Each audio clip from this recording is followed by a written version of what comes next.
so just restarted the stream so I can have a clean take for the video.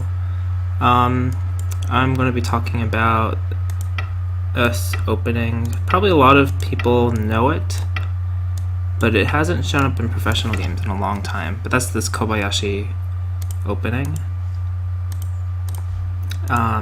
So if you know about Kobayashi as a player, and I'm talking about Kobayashi Koichi, who is one of the strongest players in the 60s and 70s, then you know his style is about limiting his opponent's options.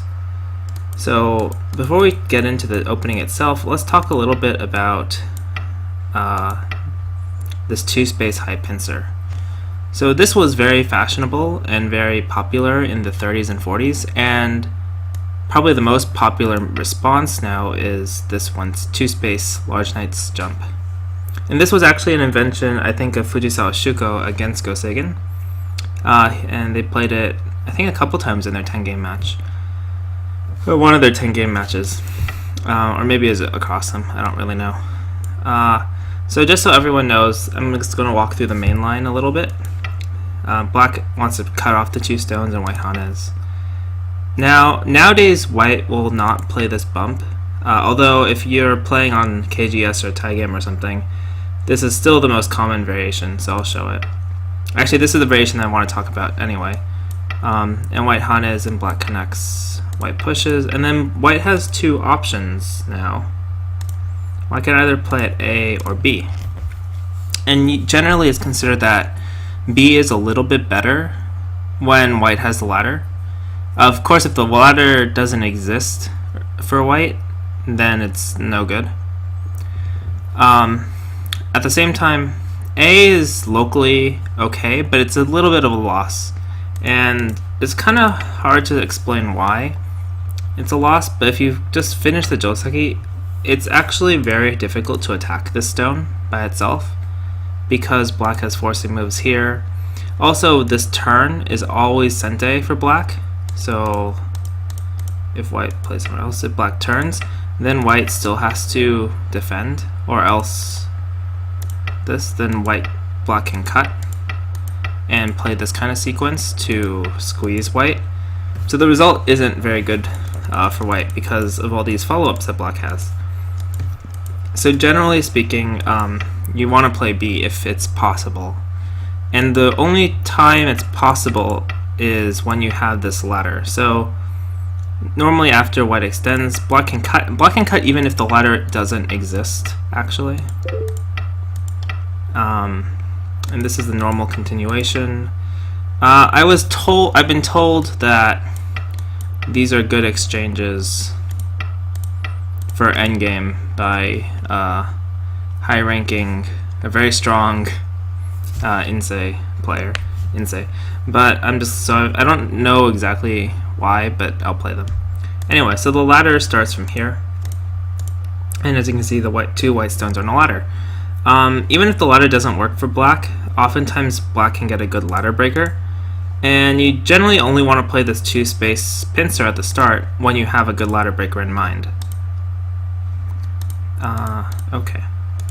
So this kind of variation was being researched and studied in like the 1930s or 40s after Shuko played it, and it was very popular then. So by the time Kobayashi was like becoming a very strong player, then this variation was kind of known, and Kobayashi's whole style was based, I said this already, based on limiting his opponent's options. So you might think, well, what does this have to do with limiting your opponent's options? Doesn't this it looks like a giant mess, right? It's a ladder, and then there's all this fighting. But it's actually leads into Kobayashi's really famous pattern that is named after him, the Kobayashi Fuseki, which looks like this. And Kobayashi played this a lot, like so many games as black. And there's two basic ideas. The basic idea is black, because this corner was left open, right? It's inviting white to approach. And since when white approaches, black is planning on playing this two-space pincer. Actually, in research, black can also play the one-space pincer. I mean, black can play anything, but the two most common ones are the one-space and two-space pincer. The one-space pincers fairly similar to the two space in practice, but it's a little bit different, and I'm mostly going to focus on the two space pincer because that's what I wanted to focus on. Basically, it's more to the point. So locally at the time, the most popular pattern for this shape is for white to play the large knight's move extension. But if you follow the normal pattern that was very common, and since it was decided that, or agreed upon, that this extension is better for white than the tiger's mouth shape, white wants to be able to play this move. But and if you look at the upper left, there's no ladder breaker, right? There's nothing over here that black can use. Like maybe you can attach. That's a very common ladder breaker. But actually there's a really cool trick, and so black has to be careful. Actually, I forgot a move. You never want to forget this push. This push is important. Don't connect there. Okay. But there's a really cool trick that black has later. So if you play out this normal, these moves are all kind of forced. Now the ladder doesn't work for black still, but black has a really nice move. Black can play here and play this kind of net. So if white just tries Atari, it's really easy to see that it's a net, right? White can actually try to break out with this move, right? So if black Han is, then white can take the stone, or if black Atari this way, then the stone's on Atari and white can get out. And if black just blocks, then white can take the stone. And so basically, there's no good move for black in response to this, except that black can play here, this Atari. And now there's actually a ladder here, and you notice that normally the white stone here would act as a ladder breaker, but K4 is in the perfect spot to catch all the white stones. So the idea behind this opening was to invite the one space high approach, counter with the two space pincer, and then if white wants to get a locally good result, white can't because of this ladder, right? So that's basically the idea behind this Kobayashi opening and why the K4 stone is here. And again, Kobayashi's whole idea was to limit his opponent's options. So white can't play this move. In fact, white shouldn't really play the Q5 approach either. It's not so profitable. But let's look at some other options. What if white just jumps, right? Avoids the whole ladder situation.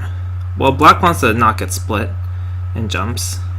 And now, part of what makes this two-space pincer really strong is that you can't attach at R3. If you attach at R3, black can just play this way or this way. And you notice that the Q8 stone is kind of in the perfect place to prevent a white base, right? If white would at least want to go this far, but black can block, and it's a really bad exchange for white. And if you go further, then black can cut. And there's actually a lot of complicated variations here, but let's say something simple. Oops. So these exchanges are clearly very good for black, and white still doesn't have a base and only a little bit has shape in the center. So it's really good for black. And this is why you're just going to keep getting harassed. So it's really tough on white because white can't make a base this way. So white's forced to keep trying to run out. But actually in this shape, because of the relationship between the K4 start point and the O3 extension, black can peep. And white doesn't have much choice except to connect. But because of this relationship, this peep is actually perfect for kind of maintaining the connection, the maximum connection between these two stones. So now black can, pull back and settle the right side, prevent a white attack. Normally, if black were to defend, maybe white makes one exchange to help remove the aji, but then white would counterattack black, and it becomes this kind of variation with two running groups, or a running fight. But in this case, because black has this stone at k4, the peep is perfect for preventing that. And now these stones are kind of floating. They're not really doing much. So this is kind of also black's plan. So part of the reason the Kobayashi Fuseki was so strong was because it took away all these other options that white could play. And you might think, okay, so what if white just approaches low instead of high? It's actually fairly similar. You can still pincer. I don't know. This is the most popular or common one at the time. White jumps and then black jumps. But it's kind of similar. White stones are kind of they're hard to maneuver, right? White can attach, and I guess this is possible, but it's pretty difficult to like really manage. Like, I don't know how you manage this. And let's say even you play this kind of variation. This variation is like normally Joseki-ish, but there's two black stones here. They perfectly cancel out white's influence, right? This wall might actually even come under attack. So it's kind of iffy. Normally white doesn't. I think I'm mixing up the Joseki with another position, but it's the same idea. It's really hard for white to settle. Okay, so probably if you play online and you've been advised a little bit about this, right? So maybe if you're at like double-digit Q level, you might play this and you'll be like, oh, I know this Joseki now. I can get free wins, right? Because if my opponent plays this and this is the one that everyone plays, then you might just, catch someone sleeping. Oh, and by the way, one quick thing that I didn't really talk about was why this variation is a little bit better is because I talked about how the other variation has follow-ups, right? Well, if you play this ladder, I always forget to push, and that's why I lose games randomly. If it's a real game, I wouldn't forget, but I do forget kind of often. So you notice that after this push, because of all these exchanges that black makes, black has to cut here in order to put any meaning into the position, which means that the threats from before, like this push, right, are not really that important anymore, because you're never going to get a chance to do it, right? If black cuts here and you play like this, then if you Atari, that's just letting white eat your stones. So it's like perfectly fine for you. And that's kind of why this variation is a little bit better. Or is on par, is what people would say. So, okay, let's talk about how to deal with this Kobayashi opening. The most common way is for white to approach here at R8, R6. And this was for a long time deemed as the best way to handle the situation.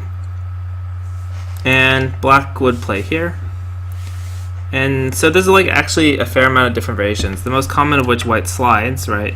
White can't really afford to give black the corner and the side. White also wants a base. If white pushes up, black actually has some options. Black could actually descend and take the corner. And this kind of shape is not bad for white at all, or for black. Because even though white splits up the right hand side, black takes like a lot of points and they're fairly secure. And black can take Sente, so it's fairly solid. Black can also play more aggressively and pincer the three stones, and after these kind of exchanges, there's a little bit of aji in the corner. There's actually a placement here and an attachment here, but white is still a little bit under pressure and in between black's areas and potential. And if black gets another stone at K16, black has almost basically double wing formation, which would be pretty good. So generally white wants to slide. And there are there's actually maybe three different ways you could play from here. You could push, which is not generally that great, but you could push and then pincer, try to enclose a very large area. And this is a possible way. But usually it's a little bit difficult for black to handle all the bad aji here. For instance, this move. It's kind of like then you have to defend here, but there's also cutting point here. It's not really clean. Like you could play this, I guess, but it's kind of like then you answer this. This is really profitable, and then there's a peep, and you can push, you know, a few times, force this over here, reduce this, take control of the center. It's kind of submissive. It's hard for black to really play this way, but it is a possible variation. Actually, I don't really see this one very often, but it's possible. The most common one is probably R8, right, the direct pincer. So white has a couple options. One option is for white to push, and then the old joseki is to push and then fix the shape here. You can also just play R3 directly. It looks like a weird move, but it's actually kind of like you can push, get this exchange anytime, so it's kind of the same thing. If white hanes, then you're like, oh, I'm super happy to cut, right? Black's very strong, but black and white is separated, so it's a good result. So I'll just put this in here so it's easy to see. And now white has a couple options. The old joseki books say you should play here or jump. If you jump, black will peep, and then this is a vital point for making shape. And so black kind of gets to play on both sides. White can reduce, but it's not that big a deal. I don't think white can play there. But white can reduce, but it's not that big a deal. Black already can settle the right side. White, even after black defends, has no base, right? You can make an Ayin Gote in the corner, but it's not something you want to do. So it's fairly good. So if white, it's fairly good for black. So if white doesn't want black to peep, white can play here, is what the old books say. And then the normal joseki was black hanes, and there's this kind of situation.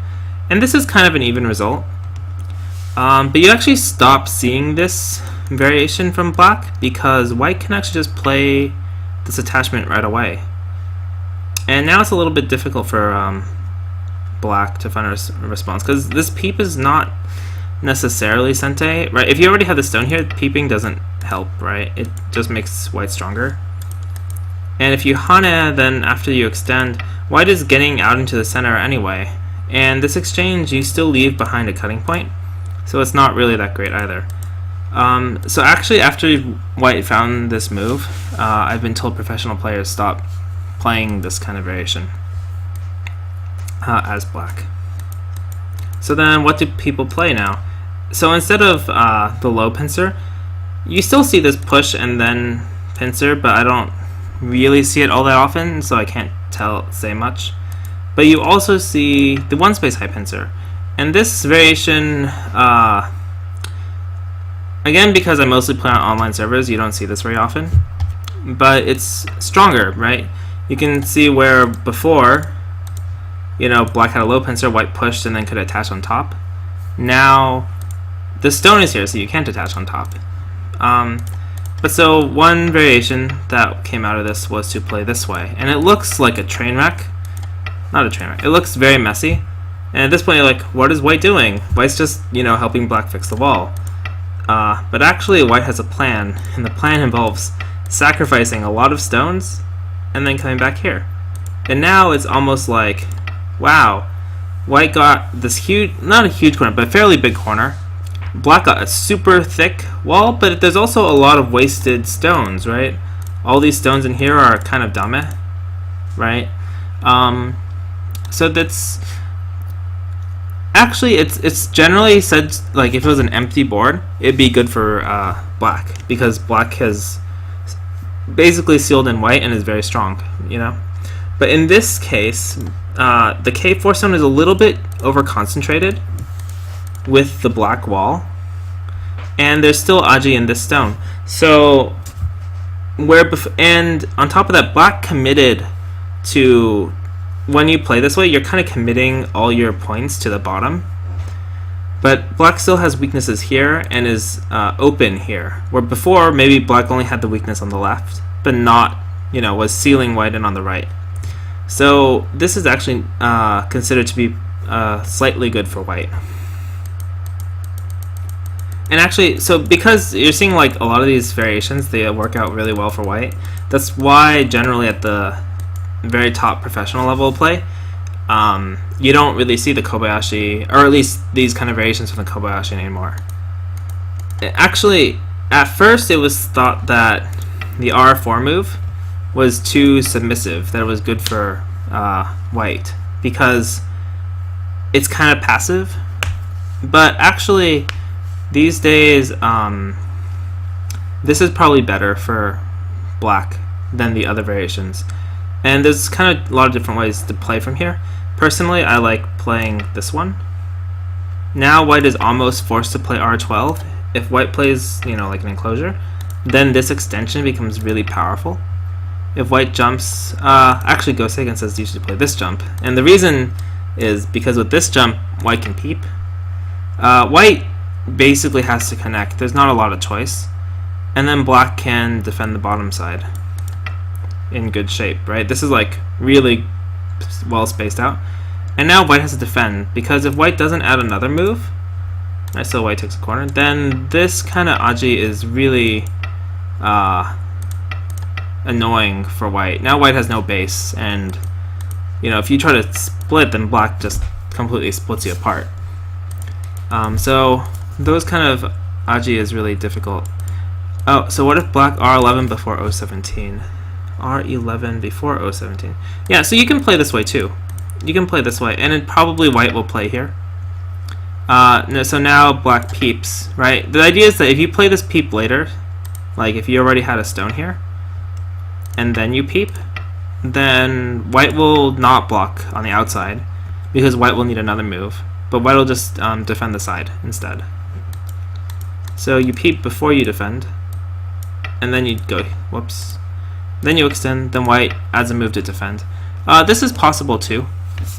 Personally, if I was playing black, I'd feel obliged to almost add a move here, which is actually fairly common. But I personally would prefer to not induce white to jump at p6. And let's say black doesn't play the peep, black just defends. The O4 move is kind of painful, right? Black doesn't want to get pressured in the corner. If you do something else, then white has all these forcing moves. This is almost sente to, for the eye space in the corner, and now it's like white's really bullying black and ruining all the space. So you're almost forced to slide after this, which is kind of painful if you don't defend. So for those reasons, I personally like to play O17, and then it almost, to prevent getting a bigger framework here, like if you play like this, you can also peep, and then after this and jump, then black's jump is well timed. But there's a lot of little nuances to this shape, so it's interesting. But this was a classical way to play. The most classical is to play here, and then jump, peep, defend, and then white defends, and this is considered fairly even.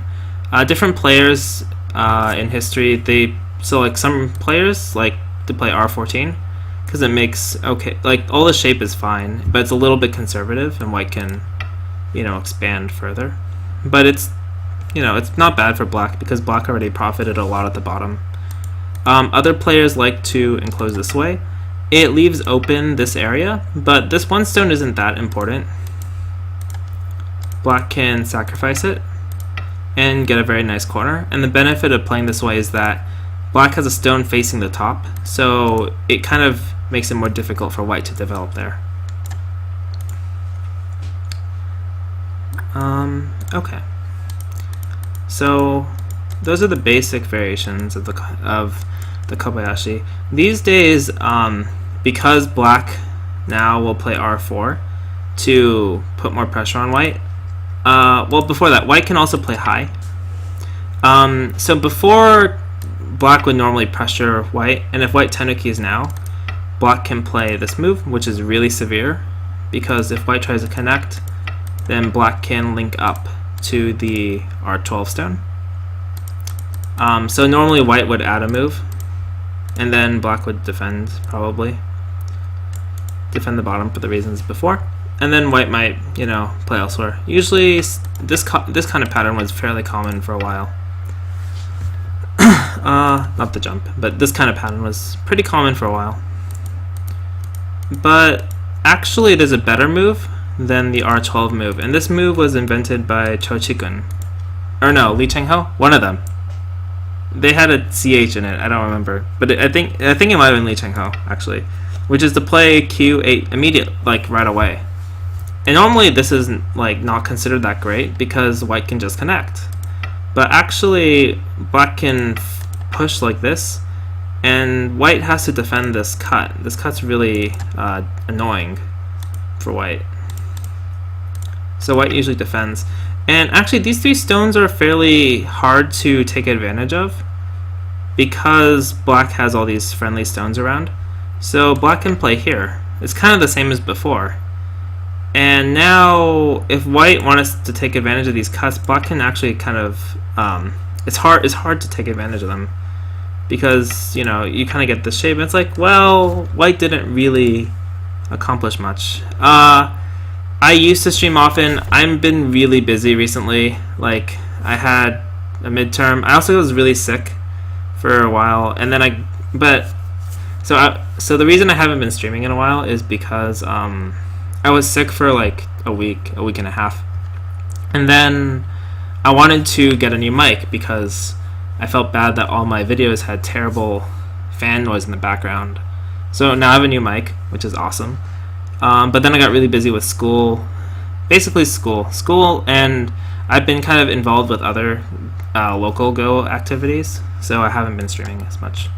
But I want to start producing Go videos again, so my stream is not going to be regular, but I'll be putting videos on my YouTube channel probably like a couple times a week, or maybe just once a week, but probably a couple times a week. Yeah. So anyway, sorry. So normally it's really difficult for white because white can't punish black in a sense for leaving this cut, and if white plays elsewhere later, this slide is really severe because it aimed at the cutting point, and white doesn't have a good way to defend it, so black can profit. It's pretty difficult for white to find a continuation here, and so you kind of see for a little while people stop playing Q9 and they try other things like just immediately playing here, but then black's like, oh well, I'll just take the corner or I'll approach, you know, all these things are fine, and white never really gets a chance to take advantage of these three stones. Alternatively, you still see white play here and white just answers at Q S10. But it's also not that great. It's kind of like, well, it feels like you're being forced as white, right? It's like you never want to feel like you have to answer, but you kind of have to. And then sometimes you see this move. It's a little weird, but probably this are more common to make shape. This is probably fine too. But it just feels like white's being bullied, and black already benefited. Black has a very nice framework on the bottom, in addition to the points he'll get in the top left, top right. So you don't see this as often anymore. So what do we play against Kobayashi now? You know, this move seems like it was good, and then it wasn't good. Actually, instead, the easiest thing you can play against this is actually the two-space high approach, and this is kind of difficult for a lot of players to play because you're like, well, black will just take the corner, get lots of points, right? It's easy. But that's actually fine because this shape has a weakness, the attachment at P3. And I'll talk about that after I show the continuation. But this weakness basically helps white to reduce the bottom later. So normally what you should do is actually play Q10, and it looks a little weird because you're like, well, okay, black just, you know, takes the base, takes these points, everything's good. But actually Q10 makes Mei. If black takes the base here, white can approach the upper right. And it's almost like white already has this extension in place, right? So if black backs off, white's doing pretty okay. White split up the right side, has a fairly solid shape. And in this case, you know, if black plays here, it's not like there's a moyo on the top now, right? White's totally happy to answer this move by attaching underneath because there's not really much at the top. Okay, so what does white do from here? White can actually play, even after black has the R6 move, white can attach. And normally black might just extend, white will hane, and then you can start making sabaki to reduce the bottom. And it's a pretty, you don't have to play this right away, but it's something that white can aim at. You can also play right away and reduce the bottom, and it kind of like directly deals with black's strategy. And it looks kind of weird because you have like all these stones that are almost bad. They look like they're plastered against black, but they're actually kind of forcing moves, so they're really light. So what if black doesn't extend? Black could, of course, hane, right? So if you just defend, it's pretty good for black. Now black's corner is very solid, and your 2 stones are pretty heavy. So to avoid that, you should hane back. And black should just connect. From here, you actually have a couple choices. You can extend to kind of get out in the center and develop, or you could make a co-shape, which is to settle quickly and locally. If black is like ambitious, well, first off, black should never Atari. If black Ataris, you just extend, and you're pretty happy to settle your shape, like in good shape. Black connects, you're like, oh, thank you for the stone. I'm stronger now. So black might choose to hane again, I guess, but this is kind of dangerous. Right now, these cutting points exist, and you're like, I don't want white to get my corner, so block. But there is some bad aji. Like, how do you handle this hane? Do you take the stone and then you allow yourself to get squeezed, and then you have to defend these 3 stones, and you give more forcing moves to white, and white starts to like really settle the right side? It's like the bottom and the right are starting to look about the same, and then this corner and this corner are about the same, but white has an extra corner, so it's black has fallen behind by komi and a move. So it's pretty bad. So normally, and the other option that black might play is just to extend. Right, this is fairly solid, but actually white can hane back. And again, white is aiming kind of at this cutting point to take advantage of it. So if black just backs off, white's like, oh, thank you, I can make shape. Or if black is really strong, I'm afraid, I can make another shape. This is a ko. Black might play aggressively, right? But then you're like, well, it's not really that bad. I can make, this stone can't live easily. If it does, then you get forcing moves, and you can start going farther. Or you could just connect this way. This push is a little annoying, or you could just not answer, right? You could just leave it and then attach and run out, and later you can save the stone. Black connecting up is not going to affect the whole group, it's just going to affect the corner. So these are all options. You could even probably connect, because black has to stop you from going in the corner. You start settling, or jumping. Jumping is a little more risky, but it's the same idea. You just get out. So all of these are possible. So normally after this hane, black should just connect, and you can still settle shape. Pretty simple. So yeah, this is probably the easiest way to deal with the Kobayashi. Is there any other move besides to talk about here? Oh, what if black just defends, right? This is actually, you can't do much more as white, but this is a really good exchange for you, right? This move is much more useful than black's move, and you still kind of can poke for some aji, the hane, then you start settling, right? It's kind of like black was aiming to develop the bottom a lot, but now it's all split. Black got corner's good, but it's not a lot. Right? It's not that bad. So actually, this way of playing is pretty good for white, the just immediate jump. Some people might say, oh, well, what about just blocking, right? I want my points.